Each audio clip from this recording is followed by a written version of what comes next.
speaking of government things, Dang kids, dude. speaking of talking about what other people were talking about, this one's not as crazy, but it was still pretty crazy that the U.S. government has a declassified document of where they're actively searching for Noah's Ark. No way. Yeah. Wow. Now, wasn't it discovered or something last year? Like they, Yeah, supposedly. Yeah. Yeah. Not last. It was a couple of years ago. Okay. In Turkey, right? Or On where? top, Yeah. where the divot is on top of the mountain. Yeah, on Mount Ararat, They had I two believe. turkeys Ararat. Ararat. on the ark. But yeah, this document says from 1974 to 1982, apparently a general used a U-2 spy plane to photograph Mount Ararat. Ararat. And they had these pictures, and they said that the proof was inconclusive. But then all these people in this document, it talks about all these scientists and stuff like asking to declassify the photos. Yeah. And they refused to. Like even I think to this day they still refuse to declassify the photos of. But now you can pull up images all over. But the U-2 plane, spy plane, they were like, yeah, you're not allowed to get those photos. But just know that it's inconclusive. Like we don't think it was Noah's Ark. Then release the photos. And they're like, okay, well, can we just look then? No. No, you can't. Sorry. So it's the same region that recently-ish got talked about. Yeah. Did you see the stones? Now this goes back to the anchor stones. Yeah, Kent Hovind. When I was like in middle school, he does like Dr. Dinoland or whatever it's called, Pensacola. Shout out to all the homeschooled kids in Florida. That was like a field trip that everyone went on. But yeah, he did a whole write up. So it was like early 2000s. He was going around talking about it. But they have those like, I mean, the size of this room, almost monolithic stones that are perfectly bored out. Again, they're like, we don't know how they did that with chisels. Yeah. But they're the those whole anchor stones. Yeah. Have you ever seen those? I don't think so. They're actually all over Florida. People Yeah. use them as landscaping. Especially Anchor in like stones. Yeah. I think I know what Beachy you're talking towns. about. Kind of like you're talking about like they look like monoliths a little bit, like shorters. So the whole thing, it's the whole point. It's a counterweight. So Noah's Ark didn't need to go anywhere; it just needed to float and to be stable. And so they would hang these stones off the side of a large ship as a way of keeping it level and stable. amazing. Yeah, it's like that.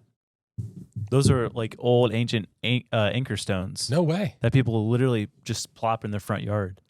That's awesome. Isn't that crazy? That's seriously nuts. Had no idea. There's even a Yeah. theory on Noah's Ark that the center had like a well, so that air as it would go up and down would ventilate. And so when you look at the top of that mountain, how there's a divot, they assume that that would be how it like imploded with a hole in the middle. Dude, if we believe in like the Watcher's technology and stuff, Yeah. Noah probably built the ark based off of some like pretty technologically advanced stuff. I mean, That's interesting to think about. I mean, it would know? make sense. Golly. If you're to house all these animals Yeah. and human life for how long was it? 40 days. Well, it was raining for 40 days, but they're on there for like so 9 months got or it. something. Yeah, something like that. I That's mean, a long year, enough yeah. for plant life to come back. Yeah. And it's like you had to have some sort of system, Mm-hmm. like really advanced system. Like, because if you think of like, if you go back to like, I don't know, the Dark Ages, like, okay, build a really big boat that can house thousands of animals in human life for 9 months. Yeah. They would not be able to do that. No, I would love to know how that many makes sense though. Yeah. how many like because species versus kind. I want to know how many were there, like in the time that's elapsed since Yeah. the Ark, 4,000 ish plus. No, way more. Whatever. Yeah. How many like what could become a cat? What could become a Yeah. lion? Like Mhm. what's the smallest denominator you get to, and how far back would that take? Yeah, exactly. Also, how do you crossbreed like a wolf to end up with a chihuahua? oh gosh, Like, what do you have to do? I don't think I'm that's. sure know there's what I'm a saying? squirrel involved in there somewhere. I really don't think it's. How do you do that? I don't know, man. I don't know. That's weird. That is wild.